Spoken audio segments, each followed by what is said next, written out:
Good morning, guys.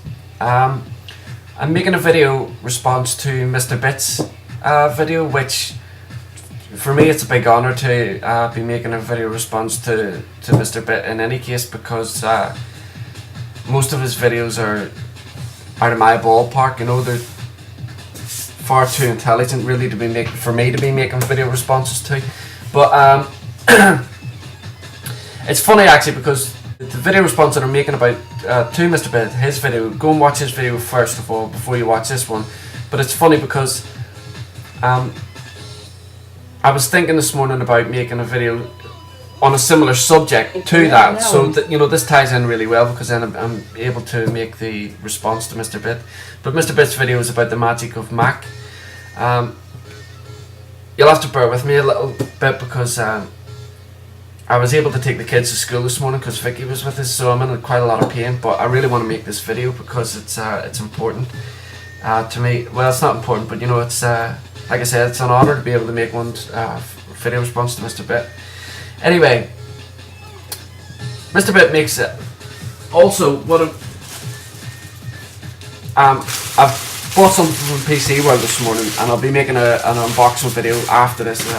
It's nothing special, but it's just a quick unboxing video after this one. Anyway, MrBit talks about the magic of Mac. Okay, owning a Mac, the whole experience about owning a Mac, using a Mac, little things right down to the detail of the packaging that Macs come in, and the whole thing set together about using Macs. Okay, and he was asking the question, you know, do PC users have? I mean, MrBit's a PC user as well, you know, but he's just putting the question out to everybody. Do PC users have the same type of magic surrounding the equipment that they use? And for me, I used to be a PC user, obviously, before I switched over to Mac.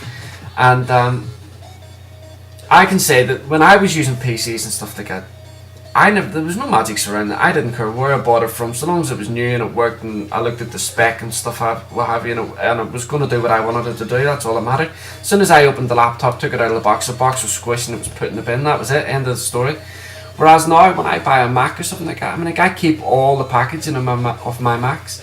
I do have a few second-hand Macs, but I would never in a million years entertain buying a Mac that didn't come in its original box.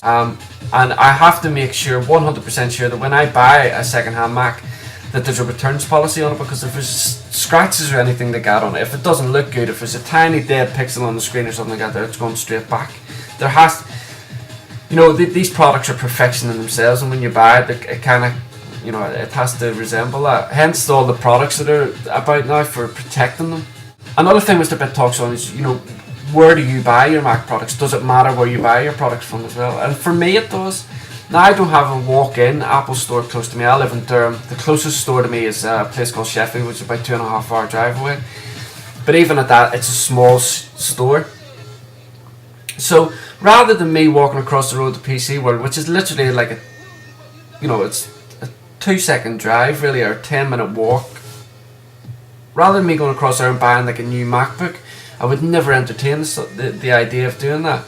I buy all my brand new Mac products from the Apple Store online, and I'd rather wait for it to come, because I know for a fact that the guys over in PC World don't handle the products well. No, I don't know that for a fact, but I know that they don't look after the ones that are out on display. So because of the state that they're in, you know, I was over there this morning, and there was a MacBook, and it had, like, you know, if you put a sticker on something and you peel it off, it still leaves the glue. A massive big sticker thing, glue patch on the back of this MacBook, and that's just, I mean, that got me really angry, and it's stupid. But this, you know, why was there even a sticker on it in the first place? Now, I know some of these security tags have got stickers, but they don't leave that mark when you pull them off correctly. You know, so if the ones that are out on display aren't being looked after properly, you can bet your ass that when these products are coming in off the lorries and stuff like that, they're not being handled correctly either. So I miss out on the experience of buying it from an Apple store. Believe you me, if there was an Apple store close to me, I would be down there nearly every day looking and stuff like that. And that brings me on to the other thing. when you walk into an Apple store, I've been to the stores in London just to have a look and to see the stores. When you walk in and you have a look, you know, it's perfection in there as well. You can see all the, you know, all the MacBooks are laid out, all the MacBook Pros are laid out, the 20-inch iMacs are laid out, 24-inch iMacs, the screens, everything. It's all in its own wee place, and when you walk in, you can see immediately where you want to go. You walk into the likes of PC World. I don't want to keep saying PC World, but places like it. And everything's just bundled in, you know, laptops are on one shelf and desktops are on the other. It's not like, you know, HPs are in one section, Dells are in the other sections, and so forth, Ace are in the other section. There doesn't seem to be any attention to detail with the construction of the actual PCs. I mean, like, it just seems that any old product is thrown in. And you only have to look at the inside of a Power Mac, a Mac Pro. You know, you've only got to look in the inside of those, or even the old, you know, Power Mac G4s and stuff like that there. Even the inside of those, the architecture inside those is beautiful. But it's the experience that MrBit's talking about, you know. And I've heard the expression, you know, the Mackie evangelicalist, can't pronounce it properly, sorry. And like die-hard Mac users and people who, no matter what happens, wouldn't, you know, switch away from Mac for one thing or another. And I guess I kind of fall into that category because it's not, I know that at the end of the day they're just computers, but for a lot of Mac users they're not just computers, they're more than that.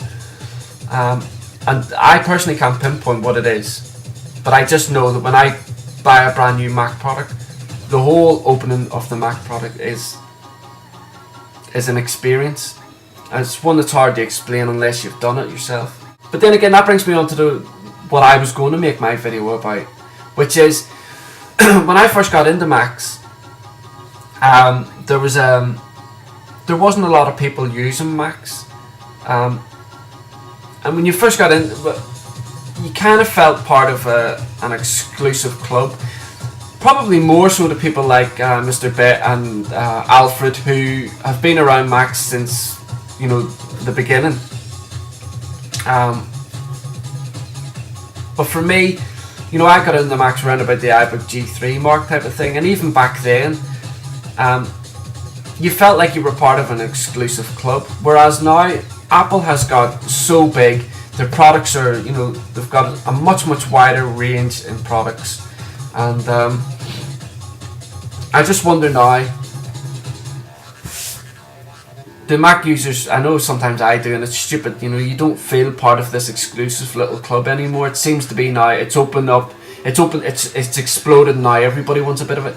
No matter when you turn the TV on, especially here in the UK, adverts or soaps and stuff like that, there, you see a Mac in the background, everybody's using a Mac, or, you know, whether it be a Mac Pro or a MacBook Pro or anything like that, you know, they're everywhere now. It's kind of like taking away the exclusiveness of being a Mac user, but then you know, at the same time, it's a good thing for Apple as a company, and it's a good thing for the development of future products. But that for me, that's just like a little selfish part of owning a Mac. But as MrBit says as well, you know, even right down to the packaging. I know I've went on about the packaging, but I keep the boxes for all my products, even the second-hand boxes that have come. And that's another thing, when I'm buying it and I know that there's this, like the iMac G4 that I bought, when I bought it, I had to see the pictures of the box as well. And I know the box mean nothing, it really does, and it's stupid of me, I know that, and it drives Vicky crazy. I think if her and I ever had like a really big bust up or anything like that, the first thing she'd do is burn all those boxes. I hope it's made sense. I know it's going to certainly make me look like some sort of a clampet, some sort of a dickhead, and certainly put me right up in the top geek spectrum. But anyway guys, I'm going to go on now. I'm going to make this little unboxing video, and then I'm going to go and lie down for a bit because I'm in quite a lot of pain. So thanks for watching the video, and I'll talk to you all soon, and just keep an eye out for the little unboxing video. It's nothing special, but I might as well do it on video because I've not really done an unboxing video before. So speak to you all soon, and Cheers, bye.